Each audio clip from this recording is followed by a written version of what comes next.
High school के बच्चे ध्यान दें। आज हम लोग इंग्लिश रीडर में पोएम का पहला लेसन पढ़ेंगे।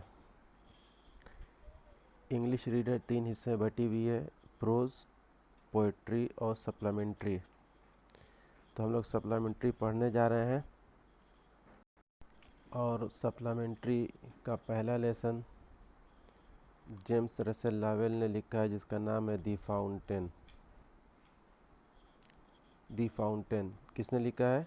जेम्स रसेल लावेल। तो जेम्स रसेल लावेल की ये एक पोएम है जिसे आप लोगों को पढ़ना है। ये 4 लाइन जो शुरू में दी गई है, फिर उसका 4 लाइन दी गई है, फिर उसका 4 लाइन दी गई है। तो इस 4 लाइन के बंद को स्टैंजा कहा जाता है। पोएम की जो बंद होती हैं उसे स्टैंजा बोलते हैं। तो हम लोग पढ़ते हैं फाउंटेन क्या होता है। फाउंटेन होता है फव्वारा। फव्वारा जो नेचुरल होता है, पहाड़ों में पाया जाता है। जैसे कोई नदी बह रही है, रास्ते में कोई पत्थर पड़ गया, उस पत्थर में से वो नदी के कुछ पानी जो होते हैं ऊपर की ओर, आकाश की ओर उठते हैं और बड़े फोर्स से उठते हैं। तो वो चाहे जाड़ा हो, चाहे गर्मी हो, चाहे बरसात हो, चाहे दिन हो, चाहे रात हो, गर्मी का मौसम हो, हर हाल में वो फव्वारा ऊपर की तरफ उठता रहता है, हमेशा ऊपर चलता रहता है, कभी नीचे नहीं उठता, कभी बंद नहीं होता। तो उस फव्वारे को जब जेम्स रसेल लावेल ने देखा तो उसके बारे में एक कविता लिखी जो आप लोग पढ़ने जा रहे हैं। बड़ी अच्छी कविता है। ये देखें, पहला 4 stanza. Into the sunshine full of the light, into the sunshine full of the light, leaping and flashing from morn till night. ठीक ना? तो इनटू द सनशाइन, जब सूरज की रोशनी फव्वारे पर पड़ती है, सनशाइन सूरज की रोशनी फव्वारे पर पड़ती है, फुल ऑफ द लाइट वो फव्वारा पूर्ण रूप से, पूर्ण रूप से प्रकाशित होता है। कवि क्या कह रहा है? जब सनशाइन सूरज की रोशनी फव्वारे पर पड़ती है तो फव्वारा पूर्ण रूप से प्रकाशित होता है।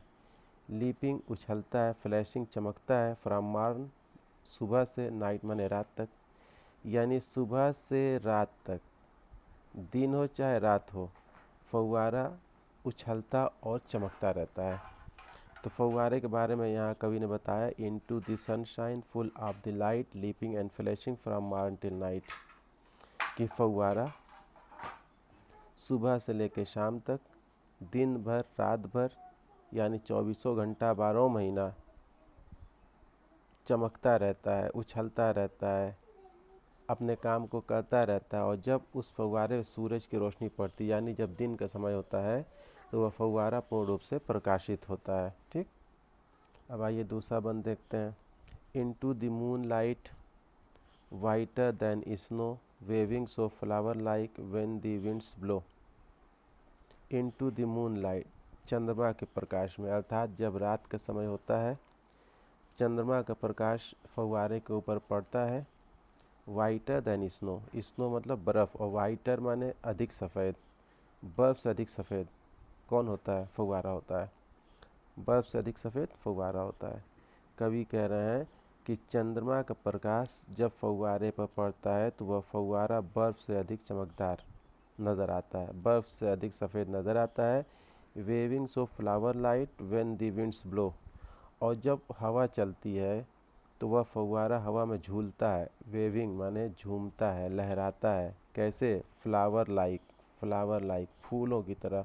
व्हेन द विंड्स ब्लो, जब हवा के झोंके चलते हैं तो हवा के झोंके में वह फव्वारा इस तरह से लहराता है जैसे कि कोई फूल लहरा रहा हो। तो यहाँ फव्वारे की तुलना फूल से की गई है।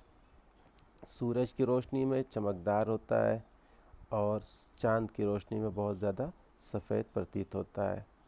तो आज आप लोगों को 2 पैसेज पढ़ाया गया, 2 बंद पढ़ाया गया।